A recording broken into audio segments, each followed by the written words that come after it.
This is the Data Slice. It's where we sit down to talk all things data science, AI, and tech, any way you slice it. I'm Callum Hobman, and joining us today is Dr. Bijan Arbab. He is the Director of Telemetry and Data Science at Intel Corporation. Among many other things that you've done, you have also made impactful contributions to the Halajulu Data Science Institute at UC San Diego. I know that you do mentorship with data science students through senior capstone programs and undergraduate research projects. We're just really excited to have you on here today and tell us all about your experiences, a little more about telemetry, which I know is a really interesting concept and topic. But overall, how are you doing today? We're so excited to have you. Very, very good. Thank you so much for having me. It's a pleasure to be here, and I look forward to our interactions and question and answers. Yeah. And you're in the data science working group with the Data Science Alliance as well, among all those things I just mentioned. So you're very involved with DSA, so we appreciate you letting us pull you into the podcast too. I know you have so much to tell us, but I was thinking a fun place to start because you have so many different experiences. Could you maybe just first tell us a little more about your interest in this industry? You know, how did it first begin for you? Where did that initial spark start? Oh, sure. Thank you. Yeah, really, it started somewhere around 2010, before a lot of the events in telemetry and data science. Data science wasn't even a high-flying subject back then. It came out of a realization. We were working at the time. I was directly engaged in a number of OEMs, our manufacturers. I worked at Intel, and we were providing silicon to people like HP and Dell and Sony and Acer and ASUS who build products using our silicon. Products being, laptops and desktops and things of that kind. And at that point, we had some of our executives that would come to town and meet with some of the executives from the OEMs, and we talk about, well, how is it going? And the topic of conversation was always, how many boxes did we ship from our factory to your factory? And then how many boxes did you ship from your factory out to customers? And how much do we make, and how do we make it? How do we increase that? Increasingly over time, that really started to bother me, because even our CEO would go to the market and would say, "Well, I got good news. This week we sold 20% more boxes going from here to there, and the demand for it was so much more." You might as well be talking about chocolate chips versus computer chips. Yeah. At no point in the discussion, in our internal, even executive discussions, did it come up the topic of, well, what did people do with those devices when they bought it? When they put their precious dollars on the table, $1,500, $2,000, $800 buying the device, and then what did they do with it? Did they play games with it? How high would it run? Did the device crash on them? How many times? We didn't talk about any of that. We didn't track any of that. That really bothered me. At one point, one of our senior executives was in town, and I picked him up from the airport, and on the way over there, pumped him full of coffee. It's always the trick. Always the trick, So they had some discussions, and on the way back, I'm like, hey, how about, we don't have any of these things. How about if I go build a piece of software that we can install and kind of gain insights to that? He looked at me and he said, you go do that. And anybody that tries to stop you, you call me. Okay. I dropped him off, and I thought to myself, the voice in the head goes, I just gave him too much coffee. Liquid courage of coffee. Yeah, exactly. It was, if I call him in 2 weeks, he's like, Bijan who? What are you talking about? I have no recollection of that. To my surprise, over the next 4 years, anytime I called him with anything, is like, what do you need? What do we put through? So from 2010 to about 2013, 14, we built this software infrastructure. And my background is really from software. I did my PhD at UCLA in computer science, and so we built that and deployed it. That's where really the interest and the business impetus came from. What is it like now to look back on, like you said, it wasn't necessarily a thing, and you kind of spearheaded in a way that mindset in your position. So what is it like now to have seen all of that kind of evolve and become so crucial? Well, it really is exciting to see, and the lesson out of that is, well, follow what you're passionate about and identify problems that people have. And oftentimes in my career, I found out that identifying the right questions and problems to go attack is as important as having the skill set or actually ability to solve the problem.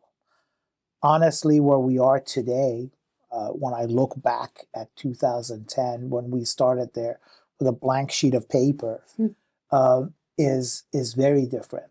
Gosh, how many things would we have done different? Many things. How many times did we fail and start over again? Many things. So really, I think the lesson there is to be passionate about what you do and identify a real problem that people care about to go address that. And that's been the blessing, if you will.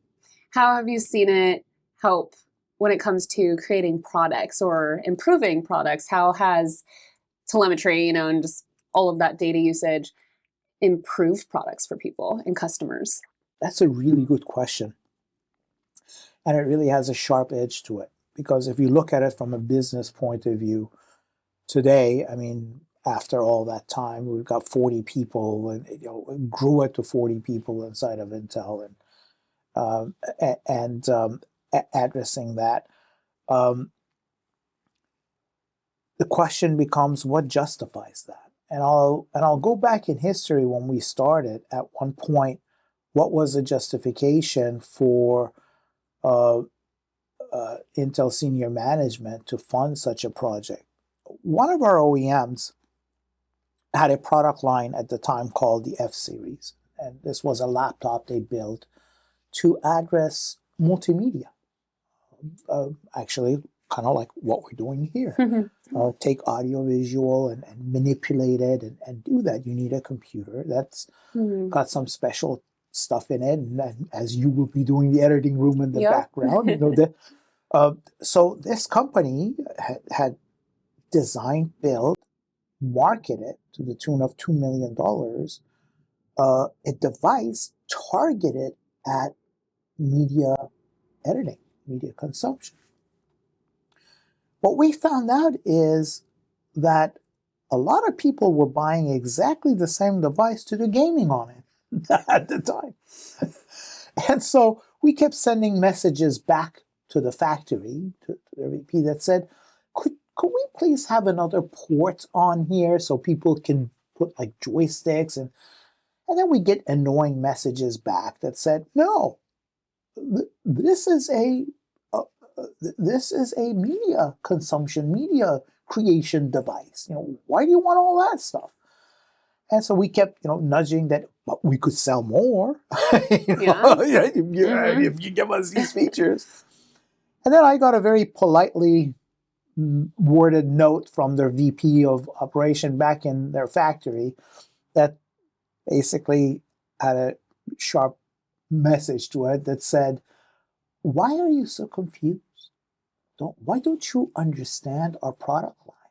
I suggest for you to study our product line. This is not a gaming device. We have other gaming devices. Why do you keep asking for these features? So I wrote back an email, and politely worded, but kind of with the message that said, we're not confused. We do understand your product line. But what you don't understand is that people are actually using this as a gaming device. And we have the data to show it. 5 minutes later, I get a response that says, we need you here next week on Friday, and we need you to present the data to our staff. So now, next week, Friday, I have to buy plane tickets, get authorization, and it was a plane ride, followed by a train ride, followed by a bus ride, followed by a taxi. This is not an easy Putting you to work. you know, uh, very sleepless night. You Yeah. wake up in the morning. Customs are different over there. We went to the factory. I had to take my shoes off. They gave me slippers. So I had to put the It was a whole slippers. experience. Went back to the back room of the operation. I opened the door and there's 350 people sitting there. And the VP who sits in the back says, okay, present it. I go through 45 minutes of chart after chart. These are the titles, people. This is how much time they spend playing. This is when they quit after this many times. This is how much time they spend doing actually the media operation that you'd market it for. And I ended with the underlying message that said, I know you spent $2 million just marketing this device to this group.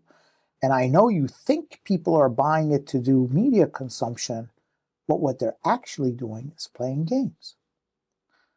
So I finished this, and I'm speaking English. A lot of people there are a different native language speaking. And so one of the assistants comes after my talk and says, could you please step outside? Okay. So no Q&A. Yeah. They go outside. They close the door. They're having a meeting, obviously, inside. I'm looking at the tip of my shoes with the socks out because I don't have my shoes Right. on. And I'm thinking, well, on the flight back, not the train or the bus ride back, I could modify my resume and look for another job. Had a good run. Because clearly I offended somehow. By the time I get back, the messages will be there that said, Bijan came here and did that. So after about 10 minutes, which felt at the time like, 10 hours, they called me back in and he started to translate. And then he told me the entire staff has decided that they will install the software you created on every single device that is being shipped in every geography in the world, not just US. And they want you to do the analysis to give them the insight of how the devices are getting used. So that's a direct answer to your question. Yeah. Hey, you spend a lot of time designing product X with intention Y.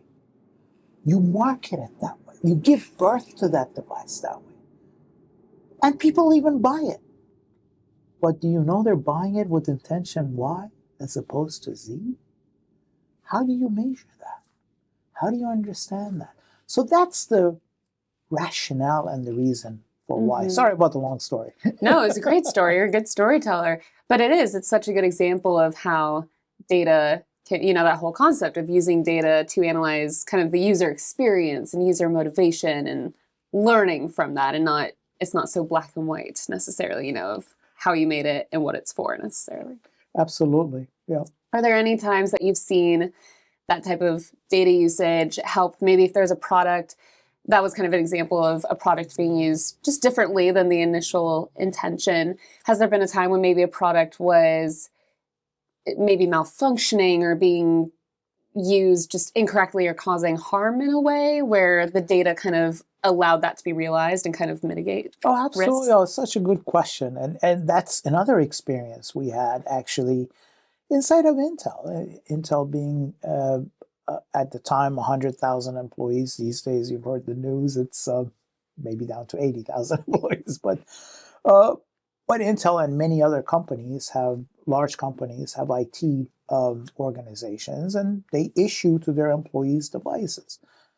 And if you will, we've all experienced, call the device failing and calling IT. You're on hold for a couple of hours. And, oh my God, did you reboot? Yes, I rebooted. Can you turn off and turn on? Yes, I can turn off. But that really impacts productivity. So proactively identifying what's wrong with devices it becomes a really hard issue. And one of the examples we have that we actually used was doing a simple plot of looking at employees that were using a particular device and looking at an XY plot of, for data science folks in the institute, this is 101. Just plot temperature, power usage, and temperature on the y-axis. The more power you apply, the higher the temperature goes. That's physics, right? I mean, with anything. And so we plotted that for a number of devices, and you see basically this extruded mass of, yes, the laws of physics are healthy. But then we noticed a number of devices where you're applying half the power, maybe on a 15-watt part, maybe it's drawing 7 watts, 8 watts, but it's hitting 100 degrees C. And the first thought that came to our mind is, oh my God, we have another bug. After all, how could it be that a huge company buys a product from an OEM, reputable, brings it in, passes our IT, gives it to an employee, and draws half the power and hits, maximum, temperature? Well, I decided to look into that. And we found this one employee who was in HR, based out of Costa Rica, actually. We called her up and said, is the device making a lot of noise? Yeah, fans on all the time. Oh, is it responsive? No, it was sluggish ever since the brand new day I got it. Did you ever complain to IT? No, you think I have the time to call them? I've gone busy with my job. Is it blowing cold air or hot air? Oh, it's blowing cold air. And I'm thinking, really? A device at 100 degrees blowing cold air? Maybe she's got neurological disorders. Can't tell cold from hot. So we had to get our hand on the device, and the device is during COVID time. The device came back, and we had one of our experts in thermal analysis open it up, and he actually found that the hot plate was not sitting on the CPU. Can you imagine this? A product coming out of manufacturing with jiggly parts in it? Not ideal. Not ideal. And yet we were able to identify it just through data science. So I went on a mission to, well, how about we do this for everything else? And IT came and said, stop. You don't need to do that. I'm like, really? Why? He goes, because we now trust this. We're just going to run the plot, and whoever is in this 3 upper category, we're just going to send them a congratulatory note. It's time for you to upgrade your device. Send your old one back in, and we'll give you this. Surprise! Surprise! So that's an example of identifying anomalies. We call that identifying anomalies. In this case, hardware. We've also proven you could do the same with software. So it comes in very handy, this type of information. You got to know how to dig and where to look and where to apply. Are there, a lot of this data is based on people's user experience, individual people, and using that data to learn things like that or improve their experiences. Are there ethical or privacy concerns or kind of considerations made when using data to ensure data is being used responsibly to help users? Huge. This is really a very serious topic to consider, and almost something that kind of tanked our project when we pitched it to the senior executives at Intel back in 2013. The concern came. Look, Intel is a big brand, huge organization, and you are going to go collect data from each individual. Last thing we need to have is a front page Wall Street Journal or other reputable thing that says Chipzilla is now, Big Brother is watching every move you make. So ever since that day one, we've engaged with the legal and making sure we follow really ethical practices, not just click here and it's on by default, or this is good for you, you don't know, just do this. We followed every GDPR and California regulations and every regulation around the world. Proactive notices, clear crystal message that says, would you like to opt in? Here's what we do with your data.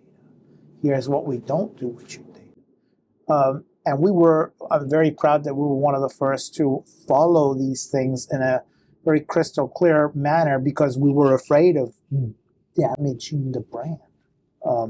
Quite frankly, if we did, and happy to report that in 15 years of operation, that hasn't, you haven't seen that headline yet. Nope.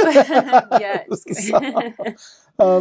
So that topic, and that topic has grown more and more as telemetry and private data has become so much more prevalent throughout every industry.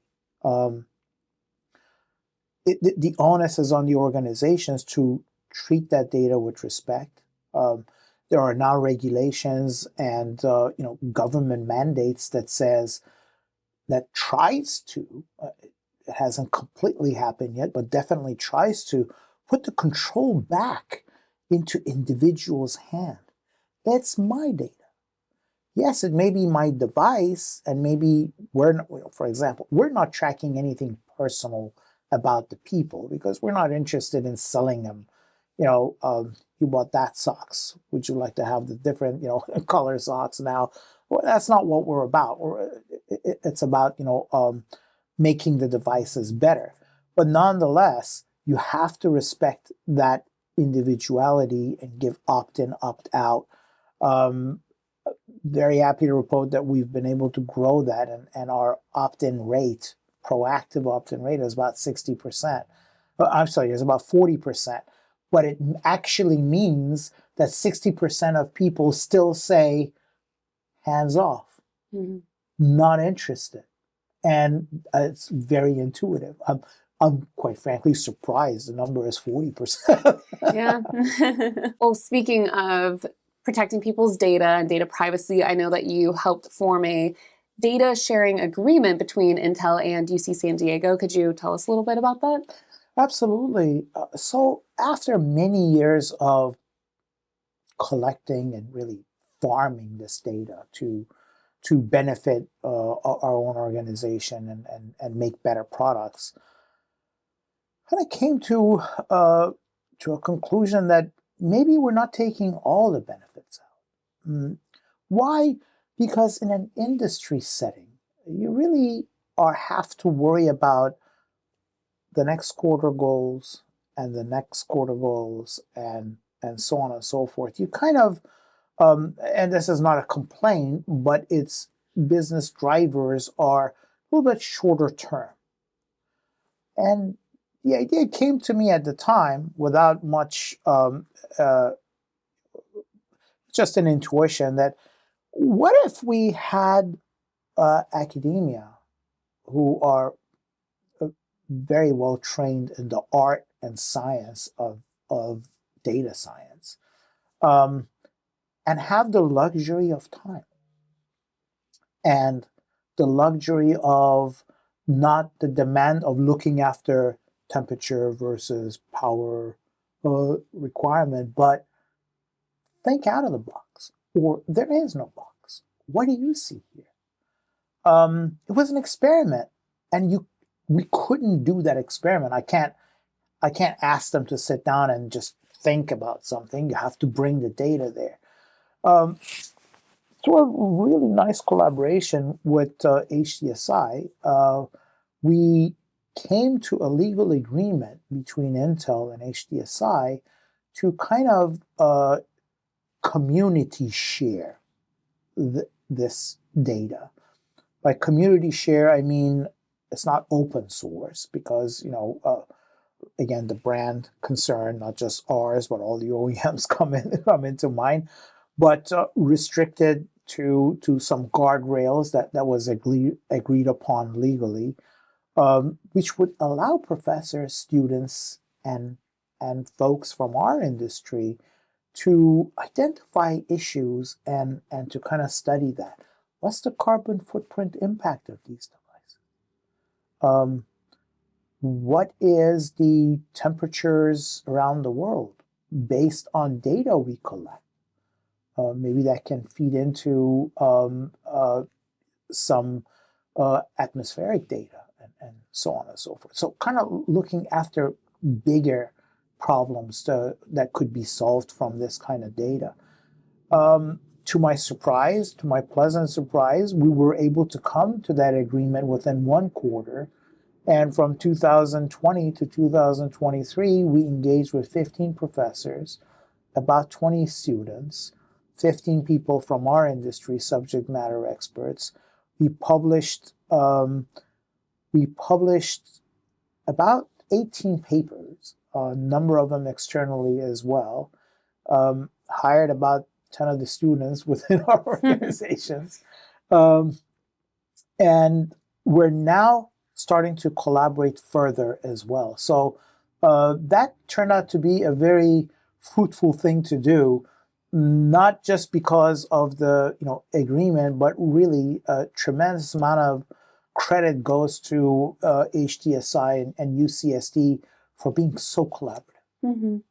I'm sure that was a great experience for students, to kind of be a part of that. Are there any specific moments that you've really enjoyed where you're seeing students, who are kind of the next generation of data scientists and tech leaders? Are there any moments where you felt especially maybe excited or optimistic about them and what they're learning through things like HDSI or anywhere? It was such a humbling experience. Year 4 of our engagement, 2 of the super duper undergraduate data science students discovered the fact that me and our entire team over the past 5 years weren't able to discover. And it kind of came about where every year we would engage for those 4 years where we had the engagement going. I'd work with the folks at HDSI, and we'd bring in some problems to the table, pair up professors, myself, and some subject matter experts and students, and we do that in November, December, and January we'd start, and we do a 9-month study that would go till September. And what did I have to do every January? Well, every January I had to teach and help the students understand, here's all the tables, that's what we collect, there's 1,500 parameters, this is how you write the SQL query, that's what you do. And it would take a month for them to kind of get their hands dirty with the data. So 2 of the students at the 3rd year come and say, oh, Bijan, we did some experiments and ran some queries, SQL queries, and we found out that devices in China burn 2x the power than devices in US. Oh, really? Well, in the back of my mind, I'm thinking, clearly you made some SQL errors. There's some bug in your code. Sure, let's talk and let's review that, and then we will easily fix that problem. Well, we talked, and I'm scratching my head, and I can't find anything wrong with what they do. Well, this is clearly beyond me. I called one of our data scientist experts, and could you please look at this and point out what they did wrong? She actually studied that for about 2 or 3 days and came back and said, I can't see what they did wrong. I'm like, what? Oh. Really? and then I took that problem. I called one of our top data scientists, the one that curated, because remember, we're at this point, we're getting 5 million users sending us data. We have 50 million users sending us data. And what we had brought was a sample of 1 million, random sample from that data set. just because we didn't want to overwhelm them with all the data. That's already 16 terabytes. So I went back to our lead data scientist and said, clearly, the 1 million random sample you gave us is not so random. Because look what these students found. Yeah. You know, what mistake did you make? He's the kind of person you don't tell if he makes a mistake. He stays up for 2 nights, runs through every code he had written, including all the way of what he had written at AWS that's running in Redshift in the background, came back and says, can't find anything wrong. The code is right. I did not give you a biased sample. And then he said, but I got to run this on the entire data set to see if what they found is actually true. There is no other way to do it. So for the next 2 days, I'm going to sit down and write from scratch on the entire data set. And are you okay with it? Because this is going to cost us a lot of money to run this query against the entire data set. I'm like, go for it. After 24 hours of execution, the result comes back, and sure enough, of course, it's true on the entire data set. And China's not the only country. There are a number of other countries for different reasons where that happens. That really was a moment where we realized sometimes a fresh pair of eyes, perhaps not even trained on it, can come up with things you missed. Wow. Awesome moment for those students. they're probably telling that story to this day too, you know. It sounds inspiring, you know, to see people who are so much newer to the field, newer to the industry, being excited and making discoveries. You know, I feel like that kind of bodes well of who knows what else future students will discover for us as we continue. Mm-hmm. Are there any trends or anything that you're especially excited about? You know, I feel like the tech world is just constantly changing and students have to constantly keep up. But for you as someone very experienced in the industry, are there trends or changes that you've seen really grow or that you're very excited about? Oh, absolutely. Like the rest of the world, of course, how could you miss the AI trend? This is really a revolutionary way that has changed the way we write code. So far, you know, the way you write code is you sit down, you think of some algorithm, you implement it in some language, and you run it. Well, the AI trend has shown that there is another way of programming. Instead of figuring out how do you decide this is a leaf and that's a fruit on the tree and trying to write an algorithm, well, you show it a lot of different examples and you train the model, and then, you know, that could be very accurate. Very little algorithmic, but massive on, got to show it a lot of leaves and a lot of different trees and a lot of things so that it can, so data becomes critical, and massive amount of it becomes critical to this new way of programming, this new way of building new things. That's what I'm really excited about. And that's the next thing we're working on together with HDSI and San Diego Supercomputing Center to build a data consortium center of excellence. Here, we want to collect meaningful sets of data at the right volume, variety, and velocity to enable new training models, to enable this new way of programming. That's another use of the data. It's very exciting. It sounds like, especially like you said, it's hard to miss now. You know, I feel like it's hard to miss ChatGPT, at least. You know, everyone knows what it is, but there are innovations happening all the time, and especially that's why I think it's fun to have people like you who have that insight on not just the general concept of AI, but how it actually works and how it can actually change and help people. How does it feel for you, kind of going off of that, to know that there's this tech changing? We kind of talked a lot today about how data can be used for good, to help people, improve products, protect them from errors, things like that. So how does it feel to see the tech becoming more powerful, knowing that there are so many good impacts it can make? Well, absolutely. It's really exciting. It's a new, novel way of doing things, but there's some warning signs as well. And you've heard, a number of luminaries in the field warning us about those. And I think we'd be foolish not to heed some of those warnings and where this can lead us.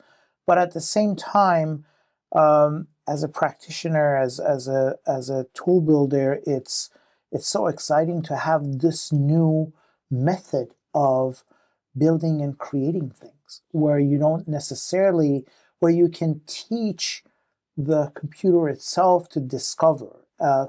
There is lots of faults with it. You've heard all about it in the language domain. They refer to it as hallucinations and or inaccuracies. My son the other day was actually demonstrating this very illustratively in a way, where they were trying to train the one of the games with all the different frames of the game so that the computer could learn, and it was very glitchy. You could see all the hallucinations visually. So there are it's not an all-powerful thing to use, and it's it's not a silver bullet for everything, but it is a new methodology, and that's what I'm excited about, and trying to see what we could do in that area. It is hungry for data. That's what we're hoping to be a facilitator of, collecting the right data in an ethical, secure manner, so that it can properly be used to build new, innovative tools that can help the society.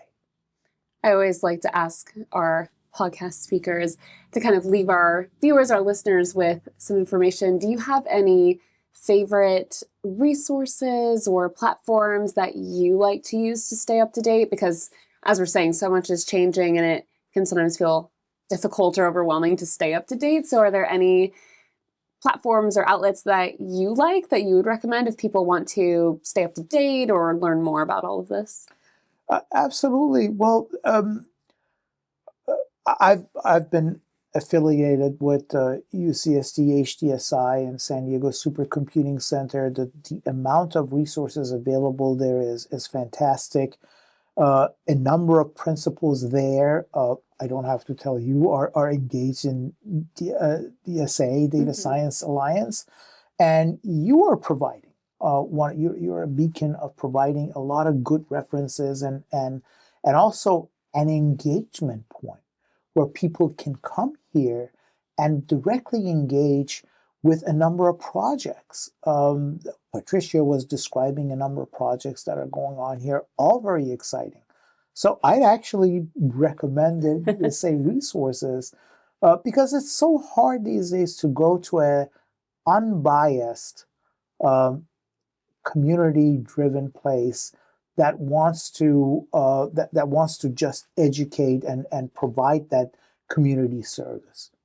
Promise we didn't pay him to say that or anything. Such a plug for DSA, but it's unless so you true. consider the cup of coffee as payment. Gave Thank him a you cup for of that. coffee, and here we are. But it is true. That's definitely our goal. And we have lots of events. Like you said, you're a speaker at our event tonight. Not that this episode is going out the same day, but it's all to say there's lots of events here in San Diego. And even if people aren't in San Diego, there are lots of resources that we provide, but also we link to and reference as well. So there's lots out there. That's a great point.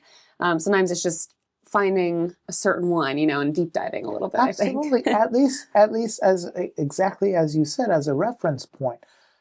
You find so many things on the web these days. The question is, where do you go for a trusted reference? Just like if something's wrong, you'd say, good doctor.